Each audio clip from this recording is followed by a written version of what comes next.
around how we can take climate action during COVID.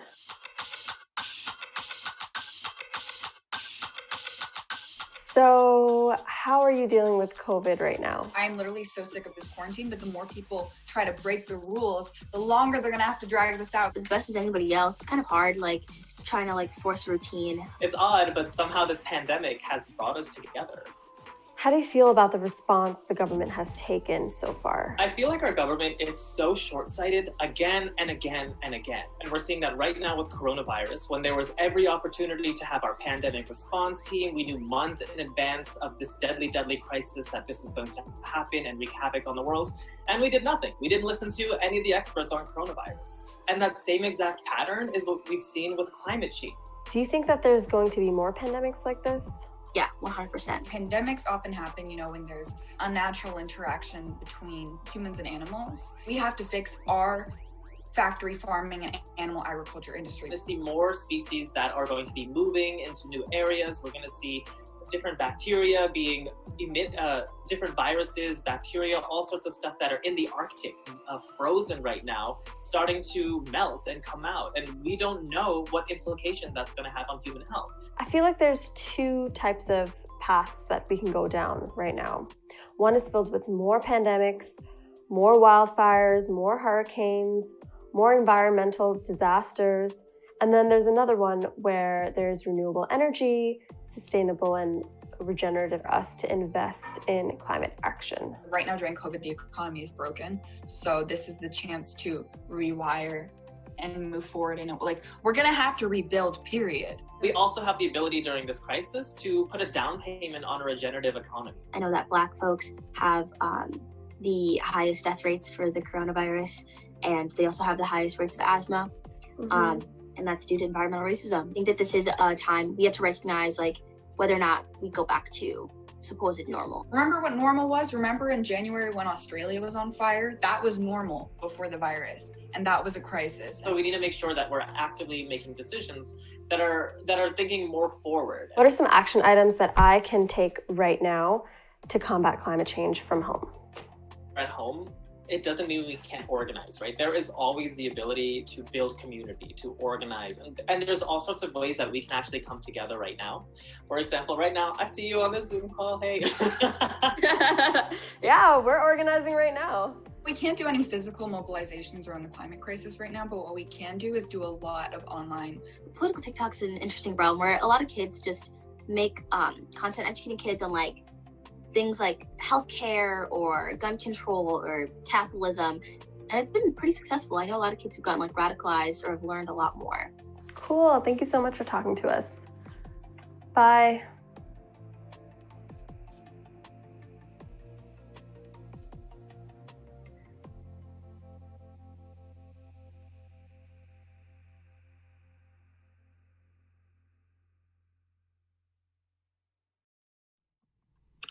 Good evening, everyone, and thanks so much for joining us for what I believe you're going to find to be a very stimulating and important discussion on the existential threat to our planet. And I'm not just talking about the pandemic or the economic meltdown that we're experiencing now. I'm talking about climate change. And before I go any further, I want to thank the young people who put together that video you just saw, and that's Saad Amer, who is the founder of Plus One Vote, Jamie McGolan, who is the co-executive director of Zero Hour, and Isra Hersey, who is the co-founder and co-executive director of the U.S. Youth Climate Strike. So guys, thank you so much for the video, and thank you and millions of other young people for helping to lead the struggle to save our planet. Tonight, we're going to have a wonderful discussion with four incredibly knowledgeable folks who have had a profound impact in terms of what is going on in our country and, in fact, the world in terms of climate change. We're going to lead with David Wallace-Wells, who is the author of The Uninhabitable Earth, a book that I read recently. And if you want to know what's going on our planet, it's a very good read. And David is also a climate columnist for New York Magazine. Then we're going to go to somebody who I have known for about 20 years, who is a good friend of mine who lives down the road, about 35 miles down the road in Ripton, Vermont, a prolific writer, the author of many books, including Falter, which is also a very good read, and one of the co-founders of 350.org, and that's Bill McKibben, of course. Then we're going to go to Varshini Prakash, who is the co-founder and executive director of the Sunrise Movement, one of the great young youth movements in this country, doing a fantastic job rallying the American people to stand up to the fossil fuel industry and save our planet. And last but certainly not least is somebody I have known for also a very long time, and that is the governor of the great state of Washington, JayInslee. Jay and I served together in the House. Jay, as you know, ran for president, and in his campaign, he said boldly that he thought that climate change was the issue. It was the issue he focused on. He did a great job doing that, and he is doing a great job as governor. We're going to talk to him about, given the absence of leadership, to say the least, in Washington, what our governors around the country are doing. Right now, we are all immersed and struggling with an unprecedented crisis in our country and around the world. I don't have to tell anybody that in America now, over 80,000 people have died. Millions of people have been infected with the coronavirus. Some of us in Congress are working hard on a new piece of legislation that addresses the fact that we need far more testing before we can safely open up this country, and that we need to protect the tens of millions of workers who have lost their jobs, who don't have health care today because they lost their jobs, who are worried about being evicted from their apartments or losing their homes, worried about not being able to pay their student debt or their credit card debt, and on it goes. But in the midst of this terrible moment, we cannot lose sight of what I think everybody on this panel believes, and I certainly believe, is an existential threat to the entire planet. And I use that word existential very advisedly. And we're going to talk about that. We're going to talk about the reality of what is going on today. We're going to talk about what happens if we don't bring about very aggressive and fundamental change in terms of our energy system and the need to combat the fossil fuel industry. We'll be talking about some of the great work that people are doing in many organizations, Sunrise being one of them. And we'll talk about what governors and other elected officials are trying to do. So there's a lot to talk about. We welcome your questions. So if you have some questions now, or you'll think of some questions during the discussion, please send it to us. So let me begin our discussion with David Wallace-Wells. And as I said, David is the author of The Uninhabitable Earth, and he's a climate columnist for New York Magazine. David, in your book, the largest section has a number of chapters, and let me just read the chapters to you. You know them better than I, because you wrote the book, and that's called Elements of Chaoses. Heat death, what happens when the planet heats. Hunger, drowning, what happens when we have more and more flooding. Wildfire, what happens when we have more and more fires.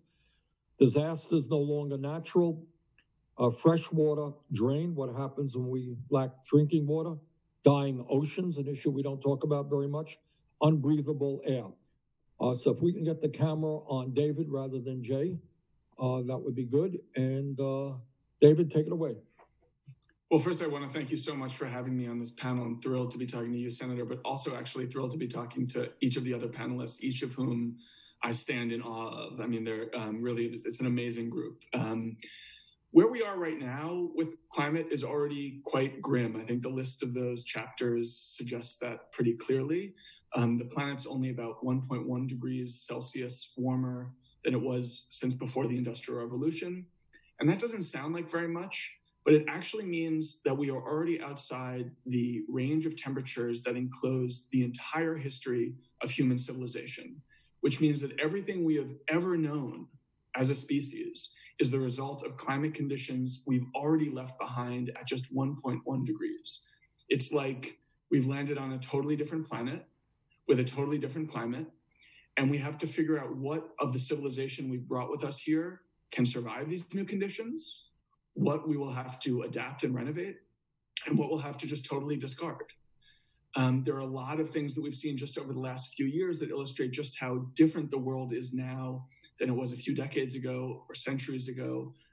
They're the wildfires, they're the unprecedented heat waves, the flooding throughout the Midwest that's crippled the ability of American farmers to grow their food.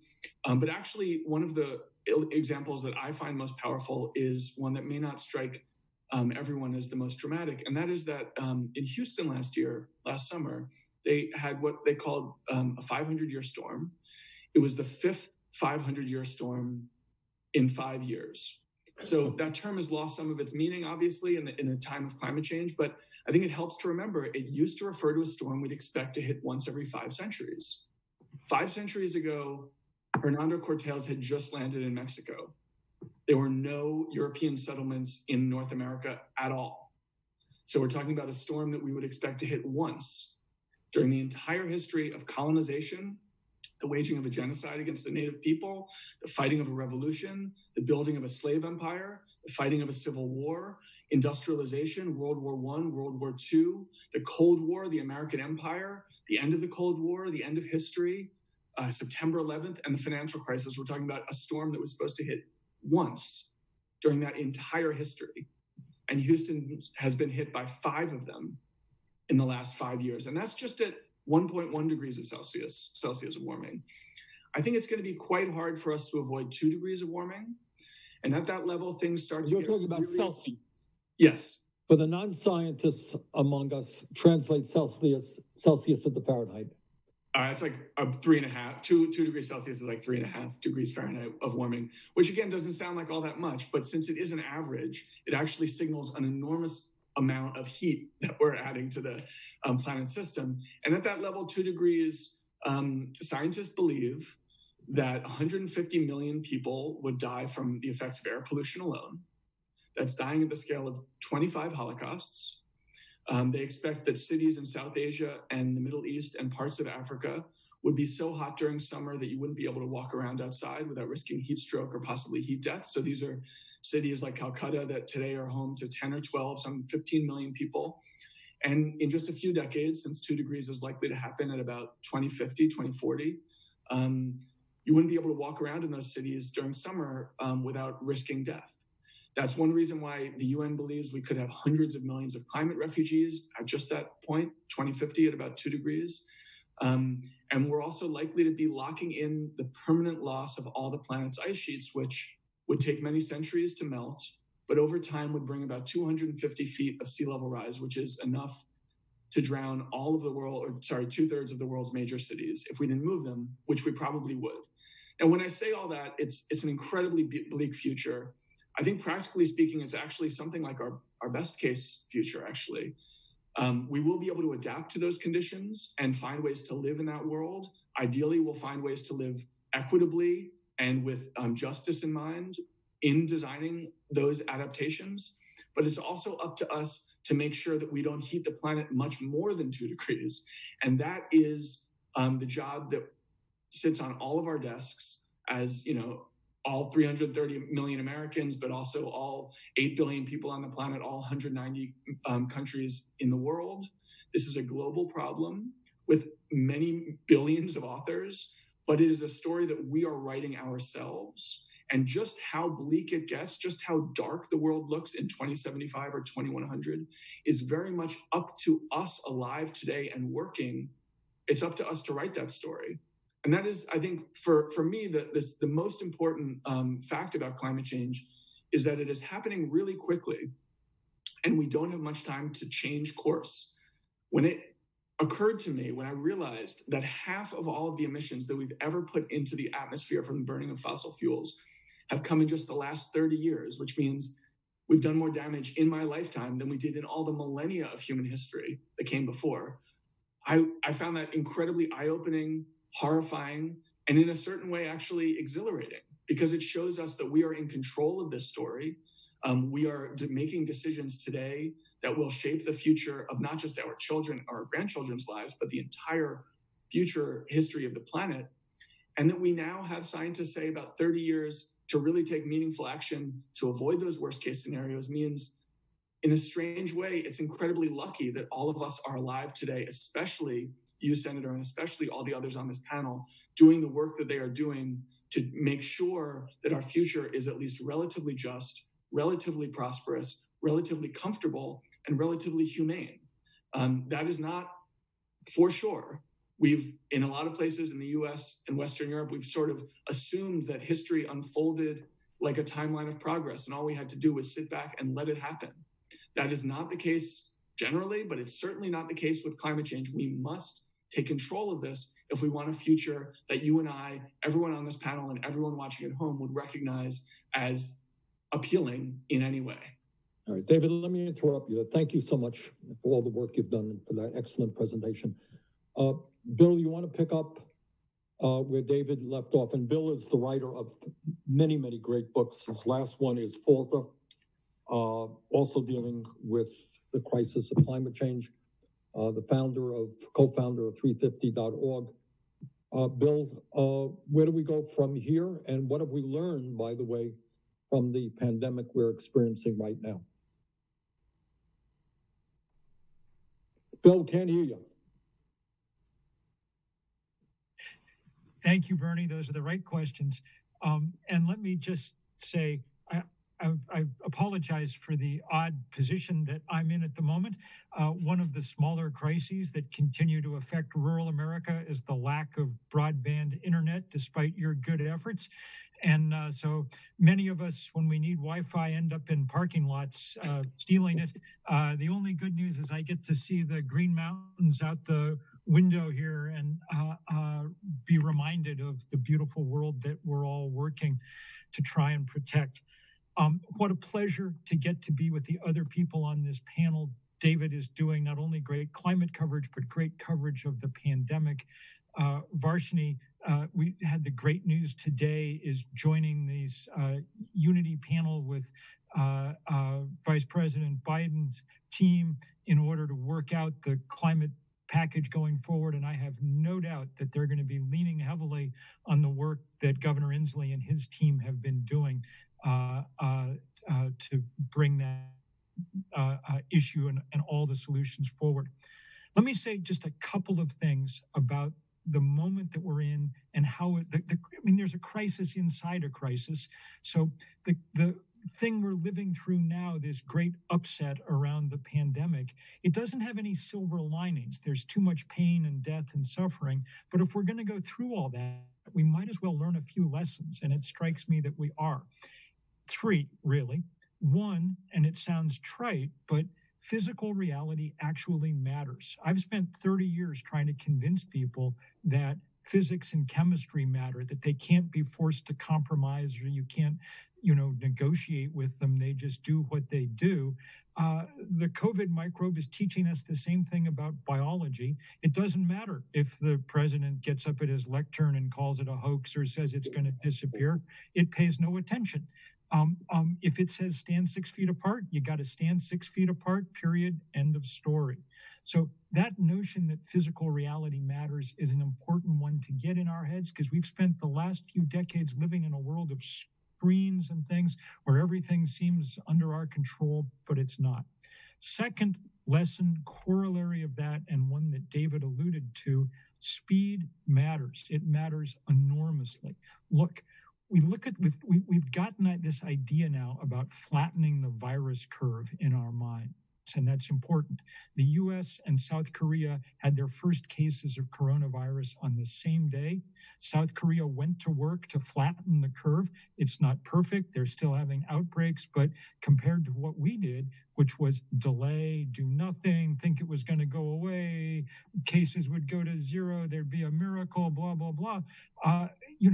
Now we're in a situation where not only do we have to disrupt our civilization in ways we've never disrupted it before, but even having done that, we get tens of thousands of dead bodies. That's what happens when you delay. It's a pretty perfect analog for the climate crisis. Had we started to flatten the carbon curve 30 years ago, when some of us first went to work on this question, we would have been able to do it with relatively minor disruption. But we didn't, thanks mostly to the work of the fossil fuel industry, which spent 30 years in a kind of disinformation campaign. We didn't do a damn thing. As David said, we just kept spewing more carbon into the atmosphere. And that means now we're at a point where we have to do fairly big things, the kinds of things that Governor Inslee and that Varshini have been talking about with the Green New Deal. They'll be disruptive, but in a useful way, but they have to happen fast. And even if we do them, as David points out, we get big disruption. That leads to the third thing, the most important lesson perhaps, which is that social solidarity in the end really matters. You know, I've lived most of my life in the political shadow of Ronald Reagan, who tried to teach us that markets solved all problems and that our only job was to look out for ourselves. You remember, Bernie, that his great laugh line always was, the 9 scariest words in the English language are, I'm from the government and I'm here to help. Ha, ha, ha. It turns out the scariest words in the English language are, we've run out of ventilators, or the hillside behind your house just caught on fire. And you can't solve those problems. Markets don't do a thing about them. You can't solve them by yourselves. You can only deal with them if you come together.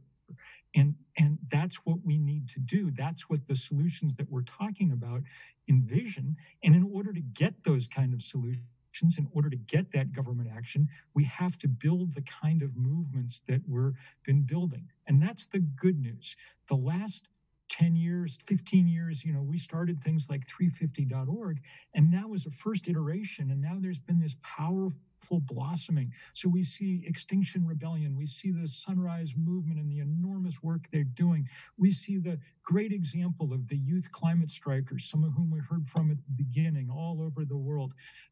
We're seeing great things happening. Now we have to bring that home.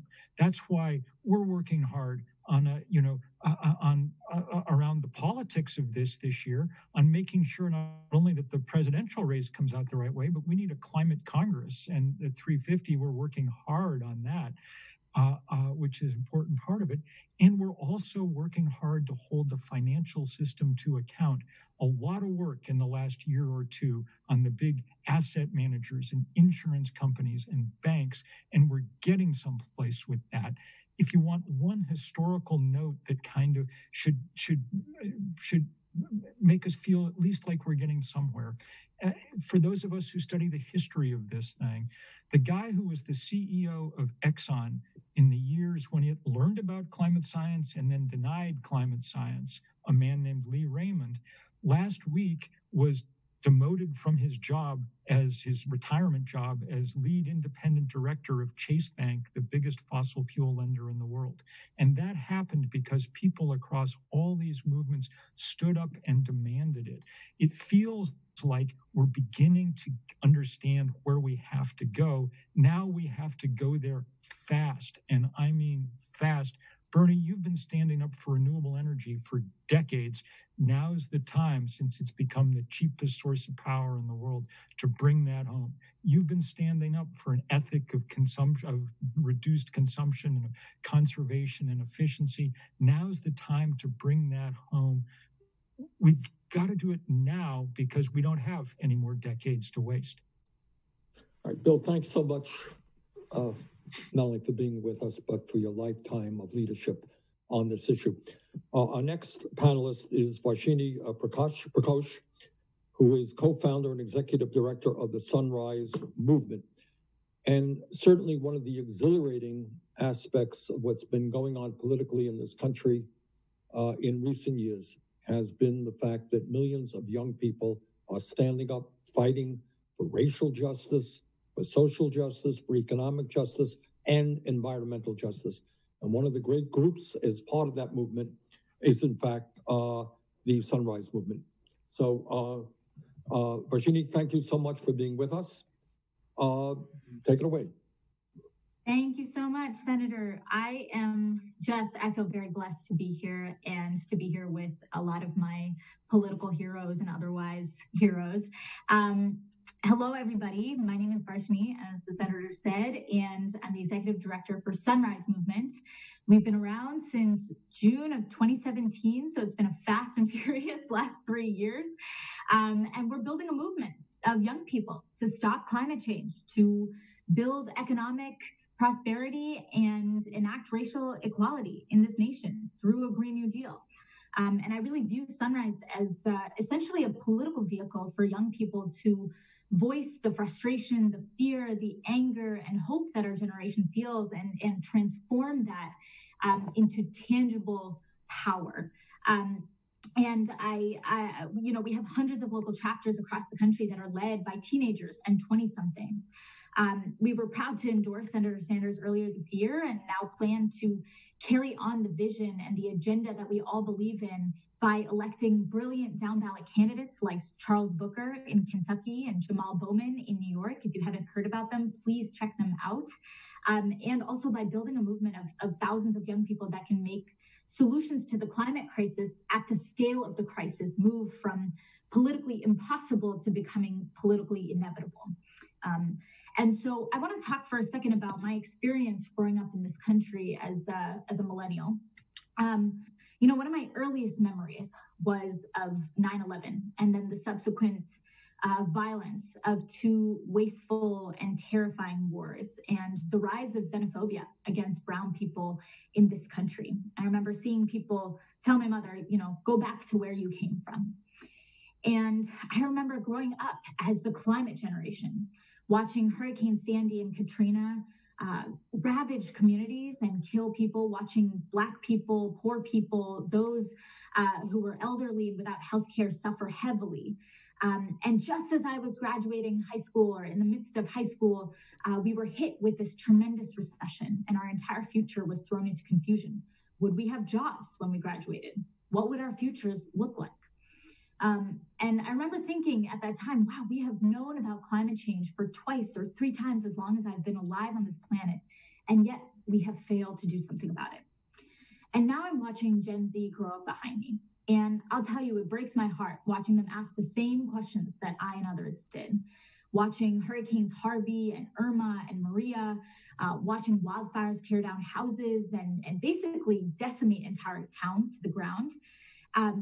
And they're wondering whether their lives will be defined by yet another unnecessary war in the Middle East. They're entering a period of economic unknown, of recession and possible depression. They're facing social isolation. Large numbers of people in our membership in Sunrise have lost their jobs completely, who have been cut out from or can't afford school at this time. And so I'm seeing just within 1 decade, this toxic cycle repeat itself. We have a broken economy. We have a broken system that values people based off skin color or the amount of money they have or how old or young they are or where they live. And I'm watching history repeat itself in live time. I'll say the thing that gives me hope right now is to also see in the eyes of 14 and 15-year-olds, the understanding that our system is broken in fundamental ways and that the existing political establishment has failed them in fundamental ways. And if the system is broken in fundamental ways, then the only way to fix it is through a holistic and systemic restructuring of the systems that exist in our society. And so I'm seeing them kind of understanding this moment right around Corona, watching how creating food deserts in poor communities so people have to eat unhealthy foods and suffer from heart disease is making them more vulnerable to COVID. The fact that the most polluting industries are usually located in Black, Indigenous, or Latinx neighborhoods. So you have people suffering from asthma or cancer, contracting complications with COVID or dying from it. You're seeing young people being put in overwhelming numbers in precarious jobs with limited benefits and protections. So they're the first to be unemployed in moments of recession. So I don't buy all that talk about how now isn't the moment to talk about climate, right? These issues cannot be drawn apart. And I really believe we cannot solve them unless we view the solutions collectively. And I think young people are really ready to do that. I think young people are not backing away from this moment. Yes, we're a little confused because now we cannot gather in large numbers, which is usually what a social movement does. So it threw us for a loop there for a little while. But I think regardless, young people will lead the way along with our allies in the labor movement and environmental justice folks and political allies. Because I think right now, I want to share with you just this brief Naomi Klein quote that's really been helping me, that, during moments of cataclysmic change, the previously unthinkable suddenly becomes reality. In recent decades, that change has mainly been for the worst, but this has not always been the case, and it need not continue to be in the future. That means ideas that we imagined to be impossible suddenly become possible.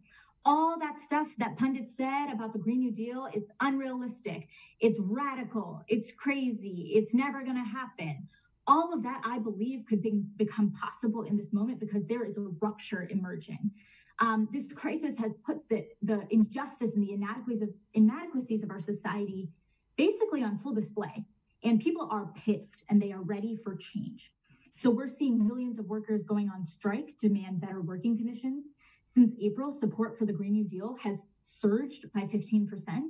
Almost half of Republican voters want a green jobs guarantee. And climate change is one of the top issues for young people of both political parties. So leaning in on climate, that is one of the surefire ways to defeat Donald Trump in November. We cannot forget that. So we have to turn the tables on Trump and McConnell and all those guys and articulate a recovery that is in line with the principles of the Green New Deal and make that a reality. Because I'm going to get back to you in a minute, and we're going to talk about the Green New Deal. Okay, let's do it. And let me just mention, when you were talking about everything always seems impossible, I always quote Nelson Mandela. You know what he said? He said, "It always seems impossible until it happens," which is essentially what you're saying. And that's a beautiful and profound quote. Let's go now to the governor of the state of Washington, somebody who has been a leader in this country in the struggle for legislation and efforts to protect our planet. And is also, by the way, doing a great job in his state dealing with the pandemic. JayInslee, thanks very much for being with us. Bernie, it's an honor to be with you. Thanks for getting this great group together. Thanks for your decades of leadership. You've been an over-the-horizon thinker on this and so many issues, and you've moved the needle so far for decades, including your presidential run. So thanks for this honor. This is great to be with this panel. I'm batting cleanup, so I'll just add 4 thoughts.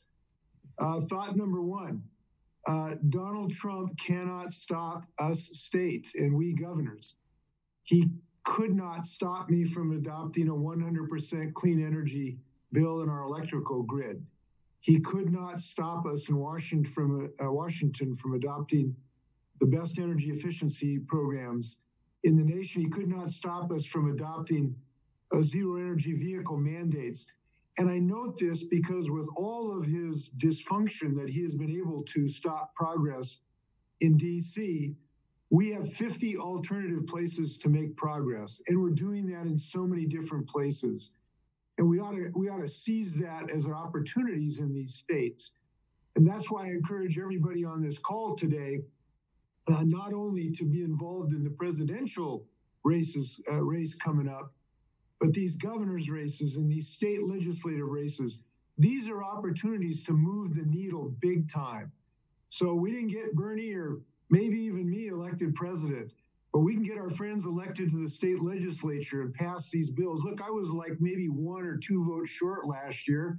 I've got to pick up a couple state Senate seats this year to get my clean fuel standard through. So these are great opportunities in the states. The second thing is I want to quote David. He didn't talk about this tonight, but he said something. I was at a little forum, I think it was New Hampshire during the presidential race. He was talking and somebody asked him, how do you get up and get through the day realizing how dire this situation is, David? I mean, you understand the science with such depth to understand how deep this challenge is. And he says, no, you got to understand it. My book, my message is a positive message. Because what he said was, this is under our control. We control our destiny in climate change. This is not a story about a comet heading to Earth that we can't do anything about. And I think it's a really important message for we in the climate change movement to make sure that we are empowering people to act and making sure they understand that our destiny is in our hands. We got to make sure people realize we can really do good things here. And David, that was so inspiring to me when I heard that. I've told that story 100 times, so I hope you don't get mad that I'm plagiarizing you, and I do give you credit most of the time. So thanks for your inspirational message. The third thing is, this has always been an economic opportunity, but it is such a no-brainer at this moment with the COVID crisis that has precipitated this enormous economic challenge. And we should not miss an opportunity to drive home what Varshini was talking about, that this has enormous backing in our constituents to understand the economic necessity of this. And we should not be intimidated when people say, oh, you can't use this COVID crisis, to peddle a solution to climate change. No, we have to recognize the necessity of this moment, that this will allow us to rebuild our economy and jumpstart it. It was a necessity before the COVID crisis. It is an absolute requirement now to rebuild our economy. And we shouldn't be intimidated by Republicans about this at all. And the last thing I'll say is, we can't use COVID as an excuse for inaction on climate change. These are two things we have to deal with, and we can deal with both because they're so similar. They both are similar that they're based on an understanding of science. They're both similar to understanding that this is under our control. They're both similar that they're both fatal, threats to our communities. So I'm just have a feeling of being positive today, seeing a panel that has such great ideas and a great future. And Bernie, thanks for having me. Well, thank you very much, Jay, for being with us and for all the great work you're doing. Let me pick up on Jay's last point. What I want to throw out now is our opponents, sometimes in a malicious way, sometimes I think through ignorance, will say, hey, look, of course we all want a clean planet. Of course we all want to make sure that our kids and grandchildren live in a habitable world. But you know what? You guys are dreamers, you utopians. Fossil fuel is with us, and you're talking about moving away from oil and coal and gas. It can't be done. It's impossible. All right, maybe David and Bill started off that discussion. What is the potential of energy efficiency and of sustainable energies?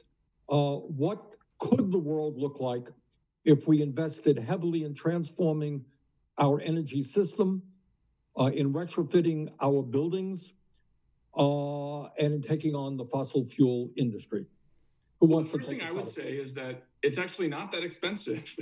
The IMF, which is no left-wing environmental organization, says that globally we're subsidizing the fossil fuel business to the tune of $5.3 trillion a year. Now, a lot of that isn't direct subsidy. It's the fact that, our carbon price doesn't reflect the environmental damage that burning carbon does.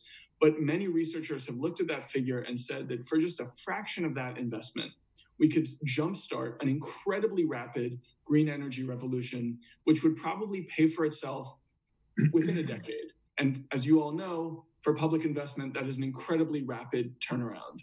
The benefits are not just distributed globally, though, and I think this has been one big problem with tackling climate generally.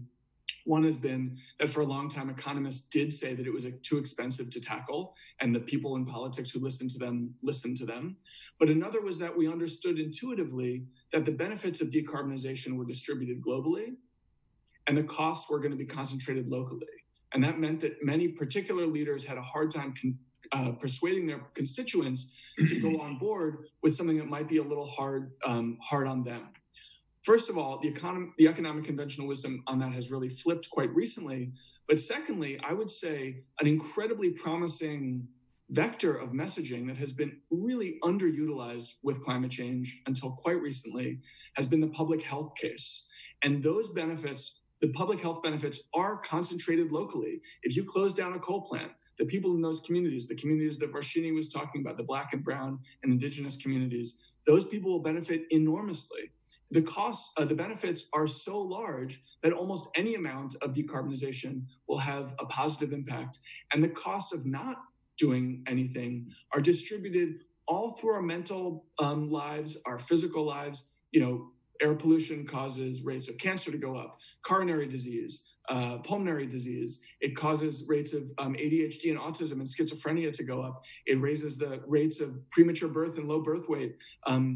All of these things can be addressed through the reduction of particulate matter in our skies. It's actually not that hard to sell people on because they see it. Some of the polling that a number of the panelists have referred to, I think, is really clear on this. Even more than the fight for climate change, the fight for clean air and a clean environment is incredibly popular across the political spectrum and all the way through all of the demographic divides that we think are so. All right, let me stop you there and go to Bill. Bill, tell us, what does a green economy look like?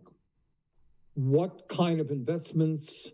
Why is investing in solar good economics, investing in wind, investing in energy efficiency, investing in a transformed transportation system? Why does this make sense today? Right. Let's talk about that word you used a minute ago, realism, because it's really the place to jump off here. Look, I'm sitting in an electric vehicle that was powered off the sunlight falling on my shingles in Vermont today. We couldn't have done that 10 years ago, really, but the engineers have done an unbelievable job. The price of a solar panel, the price of a wind turbines dropped 90% in the last decade. There was the biggest solar array in the world announced last week in the Middle East. The price for electricity coming out of that solar array is going to be about 1.3 cents a kilowatt hour. Every single constituent of every politician in America would love to be paying anything like 1.3 cents a kilowatt hour for their power. That means that there's no longer a technological or economic obstacle to rapid rollout of renewable technology.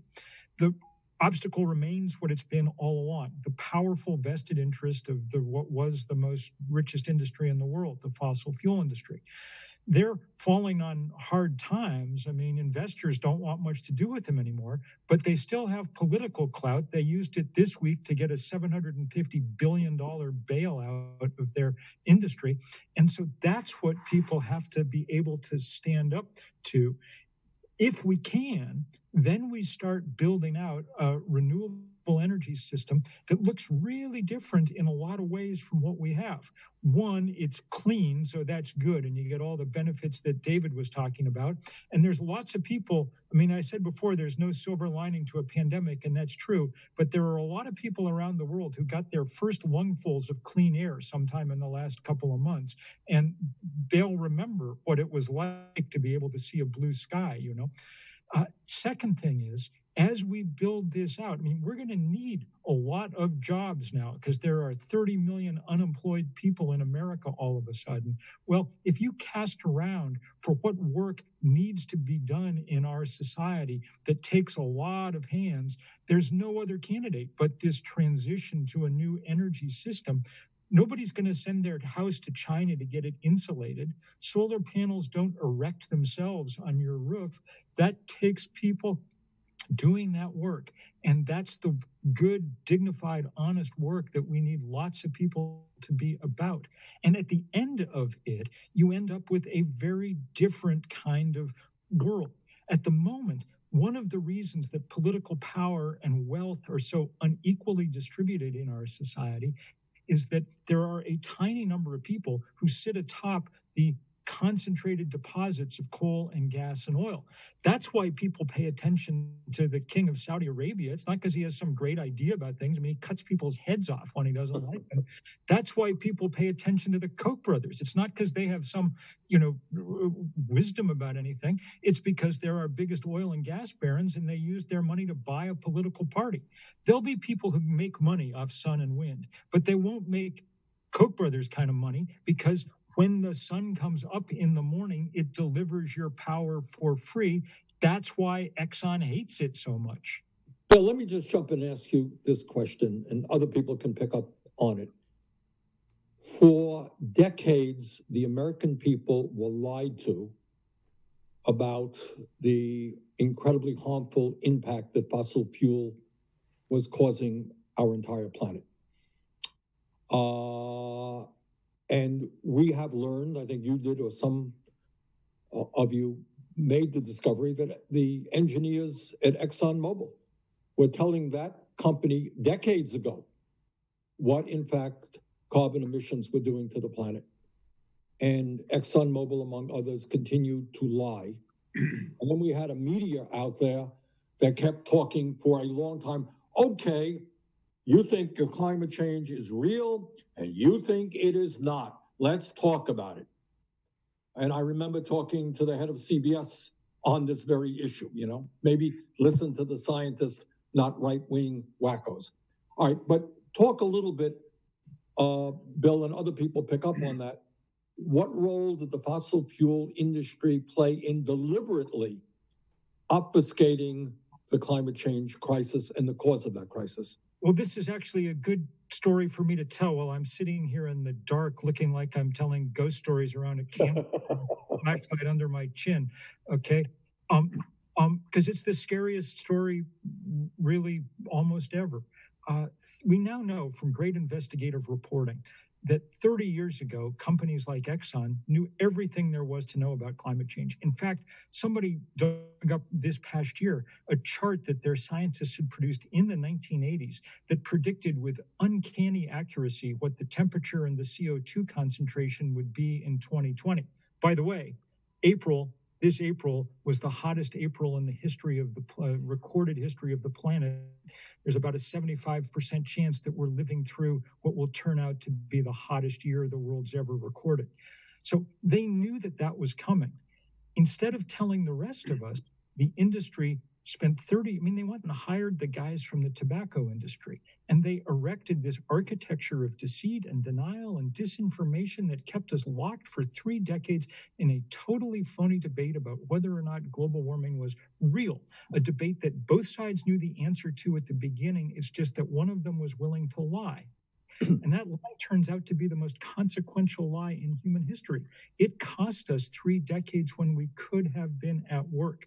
And so now we're in this position of having to move with such speed. That's the point that David was trying to make. And that's why what Varshini and Governor Inslee and others now are doing is so important, because they're talking now about change at the scale that's now required. As I said before, had they told the truth back then, had Exxon said, the day that Jim Hansen testified before Congress in 1989, had Exxon said, you know what, our scientists are finding the same thing. It's not like people would have said, oh, Exxon, you're a bunch of climate alarmists. Everyone would have known that we had to go to work. We didn't go to work then. That's why we're under the gun now. And that's why it's so important that things like the Green New Deal have the level of ambition that they have. There's no option at this point but to think big. On that note, Bill, let me go to Varshini. Talk about the Green New Deal. What is it? What impact would it have on American society? And by the way, let's get back to the reality that we all know, everybody knows, this is not an American issue. This is a global issue. And in fact, the United States could do everything right, but if the entire world does not come on board, the planet is in trouble. All right, Varshini, tell us about the Green New Deal. One thing on that last point that Bill left us with that I want to just pick up on that I think is very relevant to the Green New Deal and why it's been so difficult to get progress on climate is the reason why these guys, even though their internal memos and documents said that climate change was a threat and that they needed to change their business model, continued to burn and pollute, is because it would hurt their bottom line. And if you fast forward 30 years or 40 years to right now, the most important thing that we have to do, and that I recommend everybody does with your congressperson or whoever is in power where you are, is understanding and following the money. There is no such thing as climate denialism anymore. It is a fundraising and a political strategy that is aimed at gaining and maintaining power. So I just want to say that. And I think that switching to something more fun, the Green New Deal. The Green New Deal, the way that I conceive of it is essentially a solution to the climate crisis that meets the scale of the crisis without leaving anyone behind. And for a long time, we were sort of nibbling around the edges of the problem. We were, putting a little tax here, a little incentive here. And the truth was the climate crisis, as David Wallace-Wells and many others have detailed beautifully and terrifyingly, is an extremely complicated issue that is of massive proportions. And the only thing that can solve it is essentially a decades-long national mobilization, economically, socially, that is a national project that we all get behind. So that is what I conceive of when I think of the Green New Deal. We're not talking about a single bill or a piece of legislature, but we're talking about dozens of pieces of policy at the federal level and at all levels of government. This is a socioeconomic project for the 21st century. And by the way, also a very significant job creation project. Exactly.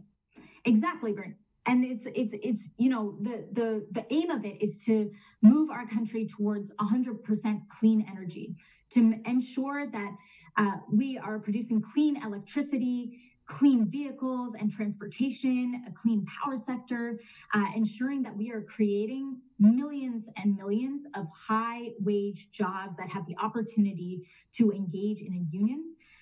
We're talking about investing in clean infrastructure, in ensuring that we're guaranteeing the universal right to clean air and clean water.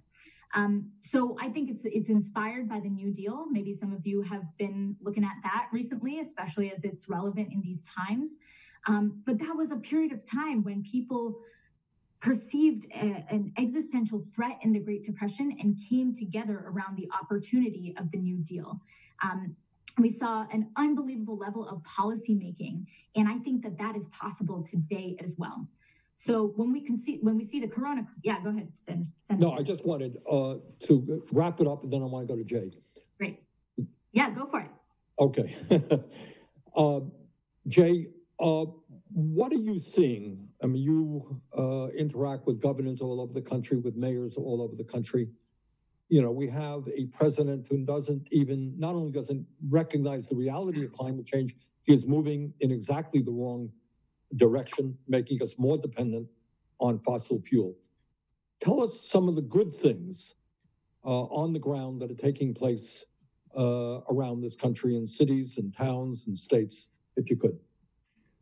Well, look, Trump, as I've said, has not been able to stop local leadership who has understood that their communities can benefit both in health and economically by moving, boldly on this.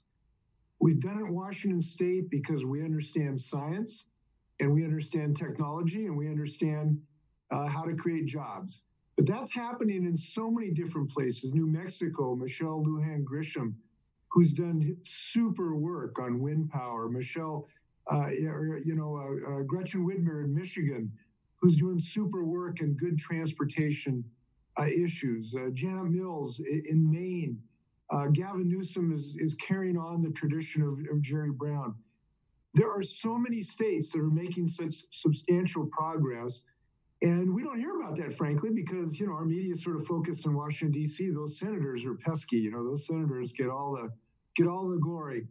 But I think there's so much better news out there than we hear sort of from the national media in that regard.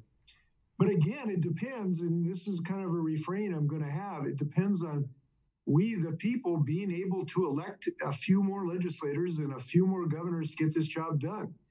And Bernie and I enjoyed the megaphone of a presidential race, but everybody on this call has the ability to do something locally that is just as important. Look, if you can get a legislator elected in your community this November that can turn the tide, that maybe gets your state to pass a clean fuel standard, to mandate cleaner fuels, that is everybody is important and noble a pursuit as a presidential race. And so I know it's possible. We're moving the needle big time in our state. And let me just riff on what Varshini was saying about the Green New Deal. Just one little story. I was overlooking at the forest fire damage in eastern Washington a couple of years ago. And the forest fire had burned right up to where a new wind farm was, these wind turbines, about a dozen wind turbines here in Ellensburg, Washington. And Trudy and I were just standing there, and I was taking pictures of the wind turbine, and this nice white pickup came driving down the road, and a young man got up, and we started talking for a minute, and I was talking about wind and climate change. And he goes, you know what climate change means to me, Congressman? I said, no, what does it mean? He says, it means this new pickup. And he slapped this new pickup. He says, I can now afford the best pickup I've ever had because I'm making, I don't know, 80, 90 or whatever, maintaining these wind turbines. This is a meat and potatoes, jobs for everybody. And we just got to get people to talk about those jobs. They're real. Bill has written so many great books on this subject, but this is an issue of being able to afford, your mortgage. And that's how we got to talk to people about this. And I believe we're going to win a lot of races doing that, including the White House. And the thing is, just to jump in for a minute, that is also very true at the international level. It used to be the case that looking around the world, we really worried because it seemed as though if we wanted to secure a habitable future for the planet as a whole, it would mean asking nations in the developing world to grow more slowly in order to grow responsibly. But that calculus really has shifted just in the last few years, in part because of the incredibly rapid decline in the price of renewable energy, such that you see a government like Indonesia, which has doubled its per capita income and halved its poverty rate over the last 20 years, but done so by industrializing, by doubling its emissions. They say that they can cut their emissions in half now by 2030 and still grow faster than they've grown over the last 2 decades when they doubled their income. So it's not just a matter of how people can benefit in states like Washington or in countries like the U.S.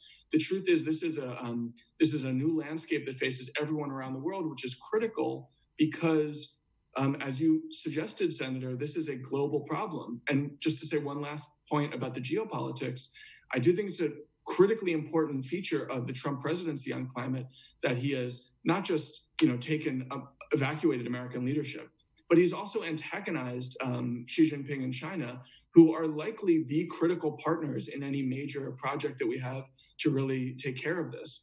And that relationship was going to be dicey anyway. That is not, they're not our natural allies, but we need to work together in the same way that we worked together with the Soviet Union to address nuclear proliferation. We need to do that with China on climate, and Trump has made that much, much harder, even especially during the corona crisis. Let me ask Varshini or Bill or anybody else, what are we seeing at the grassroots level internationally? Are we seeing folks in Russia, China, Latin America, Africa beginning to stand up Europe? What are we seeing in terms of grassroots effort to try to get their governments to move in an aggressive way towards sustainable energy and energy efficiency? Well, I can talk from the perspective, at 350.org, we organize in pretty much every country in the world. And so there is a powerful movement everywhere around the world.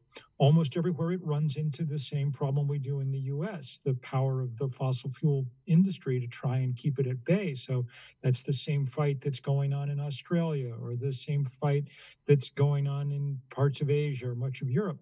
But we're making huge progress because, well, for a good reason, organizing, and for a bad reason, Mother Nature is such a powerful educator that people are just beginning to understand that they have no choice. One of the things that's very striking is, and this follows on something David was saying, is that there are cities where fossil fuel produces so much pollution and people's lives are so affected by it that for that reason too, there's big change coming. Look, we're very rightly concerned about the lung damage that comes from coronavirus. But let's talk about lung damage for a minute. There are 5 million children in New Delhi. We think 2.5 million of them have irreversible lung damage just from breathing the air Okay, so that gives you some sense of what the stakes are in this fight, and that's why there are people. All I mean, all I you know, every morning I'm on the phone with our crew in the South Pacific or in Eastern Europe or in all the places where people are making this fight, and it's really inspiring to watch. They don't call it global warming for nothing. And in a world, as David said, that's been allowed to kind of spin apart, this is the place where we can come back together in an effort to really make change happen, and make change happen on behalf of everyone, but on behalf, I mean, remember the iron law of climate change here and around the world. The less you did to cause it, the quicker and the harder it hits you. So when we talk about justice, when we talk about inequality, one of the things we're talking about is climate change and the way it's rewriting just the most basic physical foundations of our societies. Varshini, let me ask you, is the Sunrise Movement working? I think I know the answer. Working with young people around the world? So we primarily focused domestically, in large part because, you know, we had a series of experiences at international climate agreement meetings where we were witnesses to the level of obstructionism that the US is creating around the world. And so we said, you know what, the best way we can be in solidarity with places like Fiji and island nations is to come correct at home. So we focused really actively domestically, but we are in partnership. The youth strike movement is unbelievable. Just last fall in September, over 7 million young people striked in virtually every continent in the country and in the world, and it was tremendous. So we're allied with a lot of organizations in Canada and the UK and Australia and other places as part of that global strike movement. Okay. All right, I'll tell you what, let's go if we could. We've got a number of questions here, far more than we are going to be able to address. All right, let me start off with a question from Amy LaFont, and she asks, how much time would it take to